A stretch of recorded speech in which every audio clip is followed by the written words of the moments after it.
প্রিয় ইসলামেরা, আল্লাহ সুবহানাহু ওয়া তাআলা আমাদেরকে পৃথিবীতে প্রেরণ করেছেন মানব জাতির কল্যাণ সাধনের জন্য, সৃষ্টি করেছেন এই ইবাদতের জন্য। আমরা মানবের যে কল্যাণ করব, এই কল্যাণের পিছনে আমাদের কিছু উদ্দেশ্য আছে, অবশ্যই উদ্দেশ্য থাকবে। উদ্দেশ্যগুলো কি কি? বুখারী শরীফের সর্বপ্রথম হাদিস, ইন্নামাল আমালু বিন্নিয়াত, নিশ্চয়ই প্রতিটি মানুষের কাজ তার নিয়তের উপর নির্ভর করে।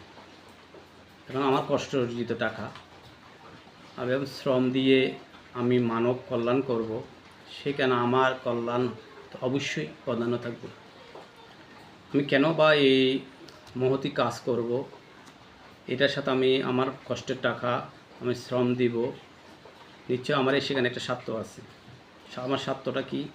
এখন আমার স্বার্থটা কি আমার মন গড়া হতে হবে, নাকি পবিত্র কোরআন ও হাদিসে অনুপাতে হতে হবে?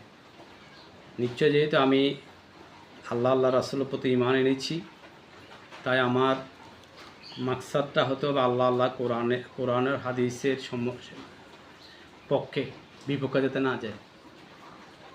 এখন বন্যা কবলিত মানুষ, পানিবন্দী মানুষের পাশে বিভিন্ন সংগঠন, মিডিয়া, ব্যক্তিত্ব, রাজনৈতিক ব্যক্তিত্ব, সর্বস্তরের মানুষ পাশে থাকতেছে, যার যার অবস্থান থেকে সহযোগিতা করতেছে। এখন মাকসাদ, উদ্দেশ্য, ফায়দা, এক একজন এক এক মাকসাদ নিয়ে সহযোগিতা করতেছে।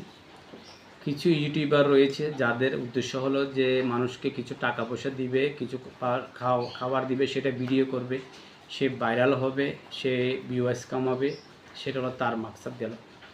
এরপর কিছু রাজনৈতিক ব্যক্তিত্ব রয়েছে যাদের উদ্দেশ্য হলো যে মানুষের কাছে ভাইরাল হওয়া, যে আমি মন্ত্রী বা আমি এমপি বা আমি অমুক পদের অধিকারী, আমি মানুষের পাশে রয়েছি। এটি হলো রাজনৈতিক ব্যক্তিত্বদের একটা মাকসাদ বা উদ্দেশ্য। আমাদের চট্টগ্রামেরই সন্তান জনাব শাহজাহান চৌধুরী একটি কথা বলেছেন যে বাঁশখালীর সব মানুষগুলোকে যেন জামাতের অন্তর্ভুক্ত করা হয়। তাহলে ওনার এই কথার দ্বারা এটাই প্রমাণিত হয় যে উনি চাচ্ছে যে সহযোগিতা মানুষকে করবে, উদ্দেশ্য হলো, মাকসাদ হলো যে মানুষগুলো যেন জামাত হয়ে যায়, মানে একটি জামাত, একটি সংগঠন, এই সংগঠন অন্তর্ভুক্ত হয়ে যায়। তাহলে ওনার মাকসাদটা আমরা বুঝতে পারলাম। ওনার মাকসাদটা হলো আল্লাহকে সন্তুষ্টি করার জন্য নয়, বান্দাকে সন্তুষ্টি করেই ওনার দলের মধ্যে নিয়ে আসা। তাহলে এটা সম্পূর্ণ কোরআন হাদিস বিরোধী হচ্ছে। কারণ আমার কাজগুলো হতে হবে আল্লাহর রাহে কোরবানি, মানে আমি যা করব তা আল্লাহর রাস্তায় করব, আল্লাহর সন্তুষ্টির জন্য করব। গাউসিয়া কমিটি বাংলাদেশ, রাস্তার মধ্যে একটি গাছ পড়ে রয়েছে, গাউসিয়া কমিটির লোক গিয়ে রাস্তার গাছটা কেটে দিচ্ছে, সরিয়ে দিচ্ছে। নিজের জীবনের সময় পরিবারকে না দিয়ে সংঘবদ্ধ কয়েকজন ইসলামী ভাইকে নিয়ে গাউসিয়া কমিটির ব্যানারে নিয়ে কাজ করতেছে, মানব কল্যাণে কাজ করতেছে। তাদের মাকসাদ হলো আল্লাহ রাসূলকে খুশি করা। তারা মাকসাদটা কোরআন সম্মত।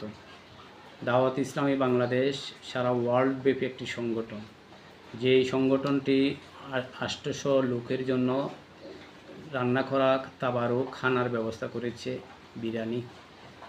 যেই বিরিয়ানি একটা প্যাকেটে যদি দেওয়া হয়, একটা পরিবারের সকলে খাওয়া সম্ভব হয়, সকলের খাওয়ার জন্য উপযোগী। একবার একটা বিরিয়ানি খেলে একটা মানুষ 24 ঘন্টা পর্যন্ত সাপোর্ট দিতে পারবে।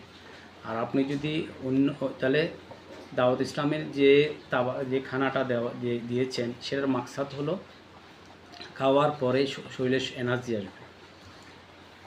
খাওয়ার পরে এনার্জি আসবে, সে ব্যক্তিটা কী করবে? সর্বপ্রথম যখন মসজিদ থেকে যখন ধ্বনি আসবে, হাই আলাল সালাহ, তুমি নামাজের জন্য এসো, হাই আলাল ফালাহ, কল্যাণ হবে। পানিবন্দি যেতে পারতেছে না মসজিদে, ঘরের মধ্যে চৌকির উপরে বসেই যখন দাওয়াত ইসলামের এই বিরিয়ানি খাওয়ার পরে শরীরের মধ্যে এনার্জি এসে গেল, সে নামাজ কায়েম করলো। পরে সামনে গাছ কেটে আস্তে আস্তে যে পানির যে প্রতিকূলতা, যে সমস্যাটা, আস্তে আস্তে সে কৃষক হলে কৃষকের জমিতে চলে যাবে, যেহেতু ওর এনার্জি আসছে, কর্মসংস্থানে যাবে। আস্তে আস্তে ওর জীবনের সফলতার বাজারের দিকে ও ধাবিত হবে। তাহলে মাকসাদটা সফল হয়েছে। মাকসাদটা আল্লাহ রসুলকে সন্তুষ্ট করার জন্য, পিস নাই বেড়া, কাউকে মিন্স করার জন্য নয়। এটা হলো আপনার বুঝার বিষয়। আপনি যেই কাজটা করবেন আল্লাহ রাসূল যত খুশি হয়। তৈব শাহ হুজুর কেবলা, তাইশা হুজুর কেবলা এবং শ্রীকোটের আহমদ শাহ শ্রীকোটি হুজুর, বর্তমানে দায়িত্বশীল রয়েছেন সাবের শাহ। মূলত এরা সবাই হলেন গোলামে রসুল। এরা হলো গোলামের রসুল, এরা রসুলের পাকের গোলাম। এরা মানুষের মধ্যে চাচ্ছেন নবীজির গোলামিকে মানুষের মধ্যে ছড়িয়ে দেওয়ার জন্য। তাই যখন বায়াত গ্রহণ করা হয় তখন বলে যে ওসিয়ত করেন, যে শপথ গ্রহণ করেন, যে বলো আল্লাহ রাসূল বেরাজ হো এমন কাজ নেই করতে হবে। যে আল্লাহ রাসূল বেরাজ হয় এমন কাজ আমি করব না, এমন কাজ করব যেটা আল্লাহ রাসূল খুশি হন। তাহলে আমরা মানব জাতির পাশে থাকবো। তাহলে দেখেন এখন প্রশ্ন হলো, এখানে তো অনেক মিডিয়া গিয়েছে, অনেক সংগঠনের মানুষ গিয়েছে, কিন্তু কার যাত্রাতে, কার কাজে আল্লাহ সন্তুষ্ট সেটা আপনি চেক করতে হলে কোরআনকে অনুসরণ করতে হবে। যে ব্যক্তিটির কোরআন করিমের বিধিবিধান অনুপাতে যার অন্তরের খবর আল্লাহ সুবহানাহু ওয়া তাআলা জানেন, যার অন্তরটা পরিশুদ্ধ, যিনি চিন্তা করেছেন যে আমি এটা সহযোগিতা করতেছি, আমি পাশে রয়েছি, এটা একমাত্র আল্লাহ সুবহানাহু ওয়া তাআলার জন্য, ওই ব্যক্তি সফল। আসল ইসলামী ভাইরা, আমরা সফলতার বাজারে যাই। আমরা যে সকল ব্যক্তি সফল তাদেরকে অনুসরণ করি, তাহলে আমরাও সফলতার বাজারে উপনীত হতে পারবো ইনশাআল্লাহ।